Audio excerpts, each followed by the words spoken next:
কোটিপতি আর millionaire billionaire হালাল পন্থায় যারা হতে চাও, your job is just produce new idea. নতুন নতুন কি লাগবে? আইডিয়া লাগবে। আইডিয়ার অনেক দাম। এই যে কিছুদিন আগে উবার নামে একটা কোম্পানির নাম শুনেছো তোমরা? কি নাম? ঢাকায়। আমি ওদের ব্যাপারে একটা রিপোর্ট পড়ে অবাক হয়েছে। এই উবারের কোনো পুঁজিপাতি কিছু নাই, ওদের কিছু অফিস আর স্টাফ। মানুষের গাড়ি দিয়ে ওরা ব্যবসা করে। মানে কইয়ের তেল দিয়ে কি ভাজে? কই ভাজে। এটাও বুঝেন আপনারা? কইয়ের তেল দিয়ে কই ভাজা। ওরা just they launch a company and they set up some staff. Company আছে, স্টাফ আছে, আর একটা মোবাইল অ্যাপস আছে। এই মোবাইল অ্যাপসের মধ্যে দিয়ে where you intend to go, কোথায় যেতে চান লিখবেন, কোন জায়গা থেকে যেতে চান লিখবেন, গাড়ি এসে হাজির। আপনি টাকা পে করে দিবেন, ওই টাকার একটা পার্সেন্টেজ ওই কোম্পানির মধ্যে চলে যাবে। What an idea! সারা বিশ্বে এখন শুরু হয়েছে। আমেরিকার সান ফ্রান্সিসকো একটা স্টেট আছে, সেখান থেকে তারা এই উবারের কার্যক্রম শুরু করেছে।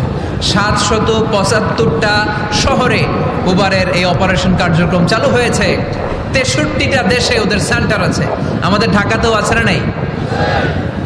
আমি অবাক হলাম, 2018 সালে ওদের প্রফিট, ওদের রেভিনিউ হচ্ছে 11.27 billion US dollar, 11.27 billion dollar. Could you imagine that? আপনি কি কল্পনা করতে পারেন? বসে বসে অন্যের গাড়ি দিয়ে, অন্যের মাল সামান দিয়ে, অন্যকে খাটিয়ে কোটি কোটি টাকার ব্যবসা। তারপরে এই যে আমাদের প্রত্যেকের একটা অ্যাকাউন্ট আছে এক জায়গায়, কি নাম? কি বুক? কি বুক? সবাই জানেন? হুজুর আপনারও আছে? মাশাআল্লাহ। এই যে ফেসবুকের জন্য আমরা খেটে যাচ্ছি, দিন দিন নাই রাত নাই, আমরা যে স্ক্রলিং করছি, লাইক দিচ্ছি, শেয়ার দিচ্ছি, we all are the staff of Facebook. আমরা সবাই ফেসবুকের এমপ্লয়ি, কাজ করে যাচ্ছি। Just idea. এই আইডিয়া দেওয়ার কারণে কোটি কোটি বিলিয়ন ডলারের ওর মালিক বানাই দিছে কে? এজন্য নতুন নতুন আইডিয়ার দরকার আছে না নাই?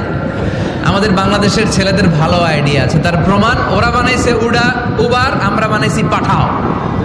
আমরা বানাইছি কি? পাঠাও। চড়ছেন কারা কারা দেখি? ওরে আল্লাহ, all are the smart guys. মাশাআল্লাহ, হাত নামান।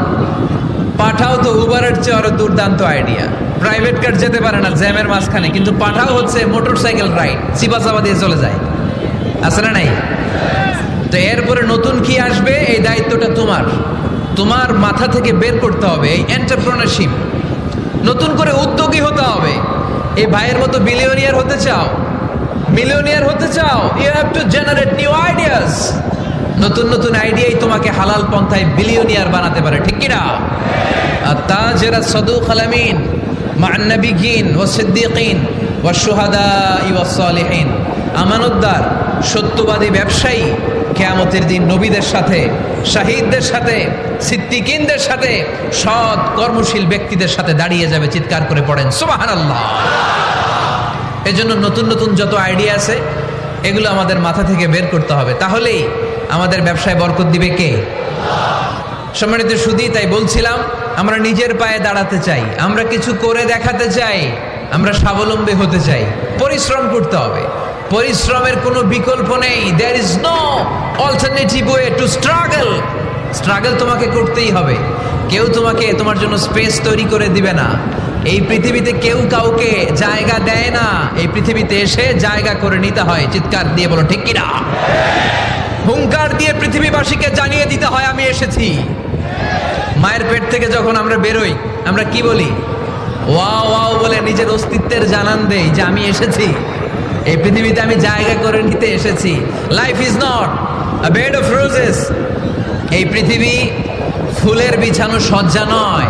এখানে কষ্ট করতে হবে, পরিশ্রম করতে হবে, ঘাম ঝরাতে হবে। পরিশ্রমের ঘামে যে লোনা পানি থাকে, ওই লোনা পানিতে জন্ম নেয় সফলতার বীজ। এজন্য পরিশ্রম করতে হবে। সব নবীরা পরিশ্রমী ছিলেন, সব নবীরা কাজ করেছেন। সূরা জুমার এই 10 নম্বর আয়াতে আল্লাহ তাআলা আমাদেরকে মোটিভেট করে শিখাতে চেয়েছেন যে স্বাবলম্বী হও, নিজের পায়ে দাঁড়াও, কাজের সময়ে কাজ, নামাজের সময়ে নামাজ। আজকে এই স্লোগানটা এই মাহফিলের শুরুতে, মাঝখানে, শেষে বারবার বলে আমরা মুখস্থ করে নিয়ে যাব। কাজের সময় সবাই বলেন নাই তো? সবাই বললে তো এই প্যান্ডেল কাঁপতে শুরু করবে। কাজের সময় এইভাবে আওয়াজ করতে হবে, পারা যাবে? নামাজের সময়, কাজের সময়, নামাজের সময়, সিনেমা দেখার সময় দেখা যাবে না, কাজের সময়, নামাজের সময়। এটা মনে থাকবে, মুখস্থ করা যাবে তো? আল্লাহ রাব্বুল ইজ্জা সূরাতুল জুমার 10 নম্বর আয়াতে মূলত আমাদেরকে এই মেসেজটাই দিতে চেয়েছেন। কাজের সময় কাজ, নামাজের সময়। ফাইযা قضيت الصلاة فانتشروا في الأرض وابتغوا من فضل الله واذكروا الله كثيرا لعلكم تفلحون سبحان الله পড়েন। আল্লাহ বললেন যখন তোমাদের নামাজ শেষ হয়ে যায়, ফাইদা কুদিয়াতিস সালাত, যখন সালাত শেষ হয়ে যায়, ফান্তাশিরু ফিল আরদি, জমিনে ছড়িয়ে পড়ো, ওয়াবতাগু মিন ফাদলিল্লাহ, আল্লাহর দেয়া ফজল তালাশ করো, রিজিক তালাশ করো, ওয়াযকুরুল্লাহা কাসীরান, আল্লাহর জিকির বেশি বেশি করো, লাআল্লাকুম তুফলিহুন, তোমাদেরকে সফল বানায়া দিবে কে? সিস্টেমটা খেয়াল করেন। ফাইদা কুদিয়াতিস সালাহ, যখন সালাত শেষ, ফান্তাশিরু ফিল আরদ, when you are done with your salah, spread out to your workplace, তোমার কাজের জায়গায় চলে যাও। নাকি মসজিদে বসে থাকবেন? নামাজ শেষে কি করতে হবে? কাজের জায়গায় চলে যেতে হবে। এটা ইসলামের নিয়ম, এটা বিশ্বনবীর সুন্নাহ, এটা আল্লাহর দেয়া পদ্ধতি। ফাইদা কুদিয়াতিস সালাতু, যখন সালাত শেষ হয়ে যাবে, ফান্তাশিরু ফিল আরদ, জমিনে ছড়িয়ে পড়ো, ওয়াবতাগু মিন ফাদলিল্লাহ, আল্লাহর রিজিক তালাশ করো। জমিনের মধ্যে আল্লাহর ফাদাল আছে, রিজিক আছে, এই রিজিকগুলো তালাশ করো। মসজিদে বসে থাকলে এই ফদল বা রিজিক কি পাওয়া যাবে? যাবে না। মসজিদে ঢুকলে রহমত পাওয়া যায়। গাজীপুরের ভাইয়ের আওয়াজ তুলে বলেন, মসজিদে ঢুকলে কি পাওয়া যায়? এজন্য মসজিদে যখন আমরা ঢুকি, কোন পা দিয়ে ঢুকি? ডান পা দিয়ে ঢুকেই আমরা বলি আল্লাহুম্মা ফতাহলি আবওয়াবা রাহমাতিক, O Allah, open for us the door of your mercy, আল্লাহ আমাদের জন্য আপনার সব রহমতের দরজাগুলো খুলে দেন। কারণ মসজিদে ঢুকলেই রহমত দেয় কে? আর মসজিদ থেকে যখন বের হই তখন রহমত নয়, তখন পাওয়া যায় ফদল, যে ফদলের কথা আল্লাহ ইয়াতে বললেন, ওয়াবতাগু মিন ফাদলিল্লাহ, এই ফদল মানে হচ্ছে রিজিক। তাই মসজিদ থেকে যখন বেরোই কোন পা দিয়ে বেরোই? আর কি দোয়া পড়ি? আওয়াজ করে বলেন, আল্লাহুম্মা ইন্নী আসআলুকা মিন ফাদলিক, মানে হে আল্লাহ, আমি আপনার কাছে আপনার ফদল চাই, রিজিক চাই। দুনিয়ার কেউ রিজিক দিতে পারে না, রিজিক দিতে পারে কে? এই রিজিক আমি আপনার কাছে চাই।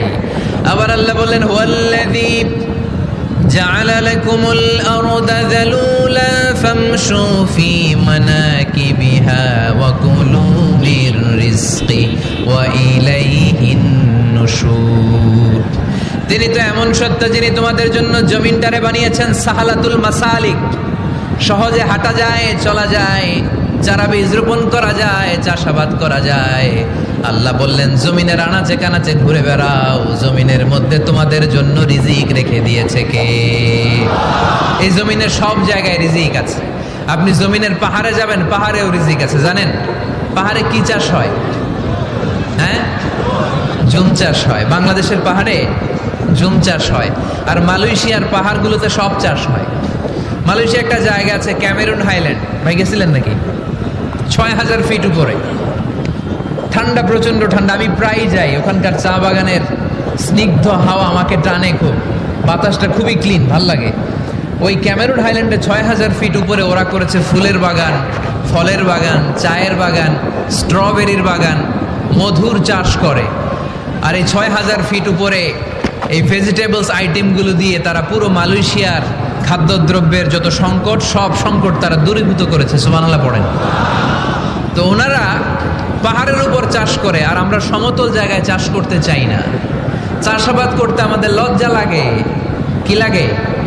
যুবক ভাইয়েরা, কাজে কোনো লজ্জা নেই। কাজে কি নেই? পরিশ্রমে লজ্জা নেই।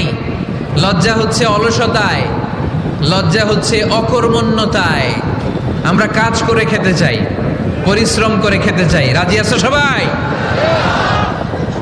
এখন অনেকে রুফ গার্ডেনিং করে। রুফ গার্ডেনিং মানে ছাদের, বাসার ছাদের উপরে কি সুন্দর পেঁপে গাছ, আম গাছ। আমি নিজে দেখেছি, নিজেরা খায়, আশেপাশের প্রতিবেশীদের সবাইকে দেয়, বাজারে বিক্রিও করে। নিউ আইডিয়া, রুফ গার্ডেনিং করো। তারপর একসাথে হাঁসের চাষ হয়, পানিতে হাঁসগুলো ভেসে বেড়ায়, আর নিচে মাছের চাষ হয়। এরকম অনেক যুবক আছে যারা এগুলো করে করে স্বাবলম্বী হয়েছে। আমরা এগুলো করতে চাই না, আমাদের লজ্জা লাগে। আমাদের হোটেলের মেসিয়ারি করতে লজ্জা লাগে, ছোট্ট ফুচকার দোকান দিতে আমাদের লজ্জা লাগে, কিন্তু বিশ্বনবীর ছাগল চড়াতে কোনো লজ্জা লাগতো না। কাজে কোনো লজ্জা আছে? লজ্জা কিসে তাইলে? অলসতায়। আওয়াজ করে বলো, লজ্জা কিসে? অলসতা করা যাবে না। অলসতাকে আজকের প্রোগ্রাম থেকে আমরা না বলে দিব। আমরা অলসতাকে বলে দিব নো। অলসতাকে আমরা কি বলবো? নো। আমরা অলস হতে চাই না, আমরা খেটে খেতে চাই, ঘাম ঝরাতে চাই। পরিশ্রমের ঘামের লোনা পানিতে জন্ম নেয় সফলতার বীজ। আমরা সফল হতে চাই, ঠিক কিনা? এজন্য অলসতা করা যাবে না, কাজ করতে হবে। আল্লাহ রাসূল সাল্লাল্লাহু আলাইহি ওয়াসাল্লাম এবং সাহাবারা আমাদেরকে কাজের প্রতি উৎসাহিত করেছেন। সাইয়েদনা ওমর ফারুক রাদিয়াল্লাহু তাআলা আনহু, নাম শুনেছেন? কত নাম্বার খলিফা? সবাই বলেন। 1 নাম্বার খলিফার নাম কি? 2 নাম্বার খলিফার নাম? 3 নাম্বার? 4 নাম্বার? রিদওয়ানুল্লাহি তাআলা আলাইহিম আজমাইন। ওমর ফারুক সাধারণ কোনো সাহাবী ছিলেন না, তিনি এমন সাহাবী ছিলেন, বিশ্বনবী সাল্লাল্লাহু আলাইহি ওয়াসাল্লাম বলেছেন, আমার পরে কোনো নবীও নাই, রাসূলও নাই, তবে আমার পরে যদি কেউ নবী হতো, আমার ওমর নবী হয়ে যেত। বিশ্বনবী বলছেন, লা নবিয়্যা বা'দি ওয়ালা রাসূলা, আমার পরে কোনো নবী নাই, রাসূল নাই। লাউ কানা বা'দি নাবিয়্যুন লাকানা উমর, তবে আমার পরে যদি নবী হওয়ার কোয়ালিটি আমার কোনো সাহাবীর মধ্যে থেকে থাকে, আমার ওমরের মধ্যে সেই কোয়ালিটি আছে।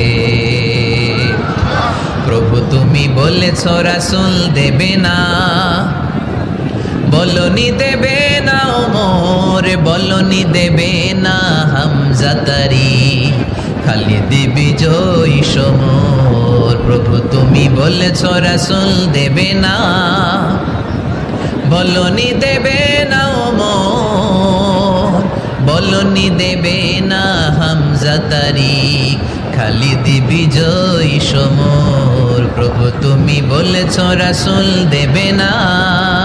সুবহানাল্লাহ পড়েন। ওমর ফারুক রাদিয়াল্লাহু তাআলা আনহু, দ্বিতীয় খলিফার নাম কি ছিল? সবাই বলেন, কি নাম? সাইয়েদনা ওমর ফারুক রাদিয়াল্লাহু তাআলা আনহু। এরা খুব ভয় পেত। কারা? মুনাফিক চিনেন তো? ভিতরে এক বাইরে আরেক, তার নাম? সবাই বলেন, ভিতরে এক বাইরে আরেক, তার নাম মুনাফিক। ইউযহিরু খিলাফা মা ইউবতিন, আরবিতে কি বলে? ইউযহিরু খিলাফা মা ইউবতিন, প্রকাশ করে একটা, ভিতরে আরেকটা। ভিতরে এক বাইরে আরেক, তার নাম? সবাই বলেন, ভিতরে এক বাইরে আরেক, তার নাম? আমরা কি মুনাফিক হতে চাই? এরা যখন যে সুবিধাজনক অবস্থানে থাকে তখন তার সাথে থাকে। ডান দিকে যে বলে আপনি ভালো, আমি আপনার দলের লোক। বায়ে যে বলে আরে না এটা খারাপ, আপনি ভালো, আমি আপনার দলের লোক। এরকম আছে না নাই? যখন যে ক্ষমতায় তখন তারে তেল মারে। যেদিকে বৃষ্টি আর তুফান ওইদিকে ছাতা ধরে। আছে না নাই? বাংলাদেশে একটা গান চলছিল কিছুদিন, শুনতাম, মধু হই হই বিষ হাবাইলা। সূরাতুল মুনাফিকুনের তাফসীর বোঝানোর জন্য এটা আমার জন্য খুব সহজ ছিল। মধু হই হই বিষ হাবাইলা। বলে মধু, বলে কি? বাটির মধ্যে নিয়ে আসছে, বলে এটা মধু, বলে কি? আসলে এটা কি? জোরে বলেন। আমরা কি মুনাফিক হতে চাই? না। আমরা কি হতে চাই? মুনাফিকরা হচ্ছে এদিকেও যায় না, আবার ওদিকেও যায় না। মুযাবযাবিন, they all the time long in dilemma, they don't know where to go, they don't know where to proceed. কোন দিকে যাবে জানে না, ডানেও না বায়েও না, নেহি এদার নেহি ওদার, দারমিয়ান মে সাদার বাদার। এরকম আছে না? উপর দিয়া ফিটফাট, ভিতর দিয়া সদরঘাট। সদরঘাট এখনো ফিটফাট হয় নাই। তো এই মুনাফিকের অবস্থা হচ্ছে উপরে ফিটফাট, ভিতরে সদরঘাট। আমরা কি মুনাফিক হতে চাই? কি হতে চাই? মুমিন হতে চাই। এই মুনাফিকের দলগুলো মদিনাতুল মুনাওয়ারাতে ওমরে ফারুককে খুব ভয় পেত। ওমরে ফারুককে দেখলে তারা থারথার করে কাঁপতো। শুধু মুনাফিকরাই নয়, খুদ ইবলিস শয়তানও সাইয়েদনা ওমরে ফারুককে দেখলে ভয় পেত। আমরা আমাদের ছেলে মেয়েদেরকে যদি খাবার না খায়, আমরা কি বলি? আম্মু খাবার খাও। কি আসবে? ভূত আসবে, বিড়াল আসবে, বাঘ আসবে। এগুলো গাজীপুরে বলে না বোধহয়। আপনাদের ছোট্ট মেয়েটা যদি রাত্রে খেতে না চায়, আপনারা লোকমা তুলে কি বলেন? এই তাড়াতাড়ি খাও। কি আসবে? ভূত। ভূত আসবে। তো মদিনার সমাজে মদিনার ছোট্ট কচিকাচা সোনারমণিরাও রাতে খেতে চাইতো না। মদিনাতুল মুনাওয়ারার মায়েরা রাত্রিবেলা খাবার নিয়ে বাচ্চাদেরকে বলতো, মা তাড়াতাড়ি খাও, হা হুয়া ইয়াতি উমর, ওই যে উমর আসতেছে। উমর ইসলামের দ্বিতীয় খলিফা। আশাদ্দুহুম ফি আমরিল্লাহি উমর, আল্লাহর জমিনে আল্লাহর দ্বীন বাস্তবায়নের জন্য সবচেয়ে শক্তিশালী ছিল ওমর। চিল্লায় পড়েন সুবহানাল্লাহ। এই ওমরে ফারুক রাদিয়াল্লাহু তাআলা আনহু যে রাস্তা দিয়ে হাঁটতো, শয়তান ওই রাস্তা রেখে দিয়ে অন্য রাস্তা দিয়ে হাঁটতো।